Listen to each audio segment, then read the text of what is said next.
Bismillahirrahmanirrahim. Assalamualaikum warahmatullahi wabarakatuh. Alhamdulillahirabbil alamin. Bersyukur kita kepada Allah. Allah masih memberikan kita nikmat kesehatan, nikmat kesempatan, dan segala nikmat yang tidak dapat kita hitung. La tuhsuha, kata Allah, tidak dapat kita hitung satupun nikmat yang diberikan Allah. Dengan mengucapkan alhamdulillah, karena Allah masih memberikan kita kesempatan untuk melakukan aktivitas seperti biasa, kemudian melanjutkan perkuliahan kita walaupun dalam keadaan online. Semoga apa yang kita lakukan pada hari ini bernilaikan ibadah di sisi Allah Subhanahu wa taala. Amin. Amin ya rabbal alamin. Selalu bersimpulkan salam tak lupa pula kita kirimkan kepada baginda Nabi besar Muhammad sallallahu alaihi wasallam, dengan bersama-sama kita mengucapkan Allahumma salli ala sayyidina Muhammad wa ala ali sayyidina Muhammad. Semoga dengan senantiasa berselawat kepada beliau kita mendapatkan syafaat di yaumil akhir nanti. Amin ya rabbal alamin. Baiklah, perkenalkan, nama Ananda Arifiki Nugroho dari kelompok 3 Filsafat Pendidikan Islam. Kemudian ibunda yang Ananda hormati yakni Ibunda Herlini Puspikasari, SSMPD, yang mengampu mata kuliah Filsafat Pendidikan Islam. Kemudian teman-teman yang Ananda sayangi, calon pendidik masa depan, insyaallah. Amin ya rabbal alamin. Baiklah, pada kesempatan kali ini kita akan melanjutkan kembali pembahasan kita dengan tema atau materi sumber-sumber pengetahuan dan kebenaran. Ibunda yang Ananda hormati serta teman-teman yang Ananda banggakan, berbicara tentang sumber-sumber pengetahuan, di sini kita akan membahas dua saja. Ada sumber-sumber pengetahuan yang pertama, ada yang kedua teori kebenaran dalam perspektif Islam. Sumber-sumber pengetahuan, kita ketahui bersama, jikalau kita menimba ilmu pengetahuan, tentunya kita harus tahu dulu sumber-sumber yang kita dapat, proses yang kita dapat. Orang lain pun akan melihat kita seperti itu. Dari mana orang itu mendapatkan ilmu, dari mana sumbernya, dari mana prosesnya, agar orang tidak ragu mengambil ilmu pengetahuan yang kita dapat. Sumber-sumber pengetahuan yang Ananda paparkan di dalam pembahasan kali ini ada 5. Ananda kutip dari buku Swedi, yakni dengan judul buku Pengantar Filsafat Ilmu, halaman 7. Ibunda dan teman-teman Ananda yang Ananda sayangi, baik, di dalam pembahasan kali ini ada 5 sumber-sumber pengetahuan yang wajib kita ketahui bersama. Yang pertama ada empirisme, yang kedua ada yang namanya rasionalisme, yang ketiga ada namanya intuisi, yang keempat ada yang namanya kritisisme, dan yang kelima adalah wahyu. Kita masuk yang pertama. Apa itu empirisme? Empirisme dapat kita ketahui bersama adalah di mana ilmu pengetahuan itu diambil dari pengamatan, diambil dari pengalaman. Pengalaman di sini maksud adalah panca indera, dari pengamatan. Lalu akal berfungsi untuk apa? Akal meneruskan dari apa yang kita lihat. Itulah empirisme. Jadi asal mulanya dilihat dulu, kemudian akal meneruskan apa yang dilihat, maka disitulah muncul pengetahuan. Itu sumber yang pertama. Yang kedua ada yang namanya rasionalisme. Rasionalisme ini tentu tidak asing bagi kita. Rasional berarti akal, berarti ilmu itu diambil dari akal.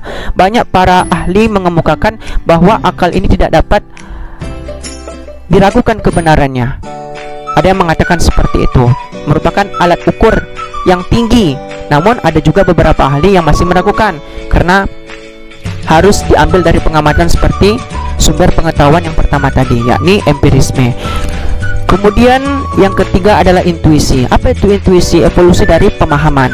Namun intuisi ini merupakan sesuatu pencapaian yang tertinggi. Lalu ini digunakan untuk analisis. Jadi untuk mengamati sumber pengetahuan dia tidak dapat diandalkan, hanya sebatas hipotesa, sebatas penggunaan hipotesa. Kemudian yang keempat ada yang namanya kritisisme. Kadang ada orang ahli mengemukakan bahwasanya akal dan pengamatan itu tidak dapat diakui kebenarannya begitu saja, harus melakukan kritisisme, kritik terhadap hasil tersebut. Kemudian yang kelima adalah namanya wahyu. Apa itu wahyu? Wahyu itu adalah ilmu pengetahuan dari Allah Subhanahu wa taala atau Tuhan kepada utusannya, yakni nabi atau rasul, kemudian disampaikan kepada umatnya. Wahyu yang didapat dari Allah atau Tuhan ini merupakan suatu kebenaran yang tidak dapat diragukan lagi karena bersumber dari Maha Pengetahuan, yakni Allah Subhanahu wa taala. Itu adalah sumber-sumber pengetahuan yang 5 yang wajib kita ketahui bersama. Baik, selanjutnya kita akan membahas teori-teori kebenaran. Teori-teori kebenaran yang Ananda paparkan di dalam pembahasan kali ini ada 5 pula. Yang pertama ada namanya teori korespondensi, yang kedua ada namanya teori koherensi, kemudian yang ketiga ada namanya teori pragmatisme, yang keempat ada namanya teori performatif, dan yang kelima adalah agama. Kita bahas satu persatu.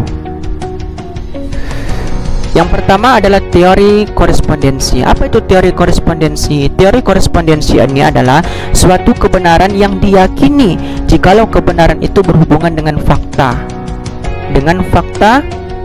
atau kebenaran yang didapat. Jadi jikalau pengetahuan itu didapat tanpa adanya fakta, maka dia tidak dapat dipercayai. Itu namanya teori korespondensi. Kemudian yang kedua ada namanya teori koherensi. Kalau koherensi ini dia juga berhubungan tetapi dengan suatu yang telah lalu. Jadi ada seseorang melakukan pengamatan, kemudian ada seseorang lagi setelahnya melakukan pengamatan, maka ada penghubungan antara yang sekarang dengan yang lalu. Itu namanya koherensi terhadap sesuatu yang lebih dahulu dilakukan. Itu koherensi. Kemudian yang ketiga ada yang namanya teori pragmatisme. Kalau pragmatisme ini suatu ide itu dibatasi dengan ilmiah, konsekuensi ilmiah. Jadi ada ilmiah yang berlaku di situ. Tidak dapat dipahami begitu saja, harus ada ilmiah yang diuji di dalam pengetahuan atau teori ini. Kemudian yang keempat ada namanya teori performatif. Teori performatif ini adalah teori yang dianggap benar jikalau dia mengungkapkan realitas, menghasilkan realitas. Contoh, saya bersumpah akan menjadi seorang dosen. Ini negatifnya orang tidak akan percaya karena realitasnya belum tercapai. Jadi harus tercapai dulu, baru ini namanya teori performatif. Harus ada realitas yang didapat atau dicapai. Atau contoh lain, saya doakan semoga engkau menjadi seorang guru. Itu bisa diartikan negatifnya orang hanya basa-basi.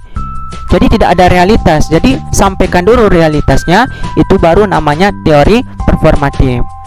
Kemudian yang kelima adalah agama. Teori kebenaran yang terakhir adalah agama. Mengapa agama dimasukkan? Karena dengan agama kita akan terarah menuju suatu kebenaran. Orang yang tidak beragama maka hidupnya luluh lantah. Makanya fungsi agama itu sebagai petunjuk mengarahkan seseorang menuju jalan yang baik dan benar.